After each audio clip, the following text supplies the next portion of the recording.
Hello, welcome to the part 2 of The Fisherman. Look at this cottage. نگاه کن به این کلبه. The fisherman goes home. ماهیگیر رفت خانه. Look, says his wife. Look at this cottage. This is nice. نگاه کن، خانم از او گفت. نگاه کن به این کلبه. این خیلی زیباست. Yes, wife. بله خانم. Says the fisherman. ماهیگیر گفت. We can be happy now. حالا ما میتونیم خوشحال باشیم. Yes, says his wife. Perhaps we can. خانم از او گفت. شاید ما بتوانیم.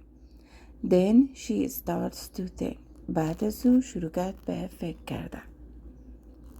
A week later, the fisherman's wife says, یک هفته بعد خانم ماهیگیر گفت Husband, this cottage is very small.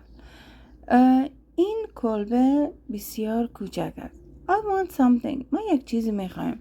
I want a nice big house. من یک خانه زیبای بزرگ میخوایم. No wife, please. نه خانم لطفا. Says the fisherman. ماهیگیر گفت We don't want a big house. ما خانه بزرگ نمیخواهیم. Yes we do, says his wife. Go and ask the fish. بله ما میخواهیم. خانم از او گفت برو و از ماهی پرسان کن. درخواست کن یا پرسان کن. The fisherman goes back to the sea. Now the water is purple. ماهیگیر دوباره برگشت به دریا و حال دریا سوسنی شده بود. The fisherman shouted. ماهیگیر فریاد زد. Oh magic fish in the sea. Oh ماهی طلایی دریا. Please come up and speak to me. لطفاً بیا و با من صحبت کن. What do you want? چی میخوایی؟ Says the fish. ماهی گفت My wife wants something. Says the fisherman. ماهیگیر گفت خانمم یک چیزی میخواه. She wants a big house. او میخواد یک خانه بزرگه. Go home, says the fish. She has it. برو خانه و او دارد. The fisherman goes home. ماهیگیر رفت به خانه. Look, says his wife. خانم از او گفت نگاه کن. Look at this house. This is nice. نگاه کن به این خانه. بسیار زیبا است. Yes, wife, says the fisherman.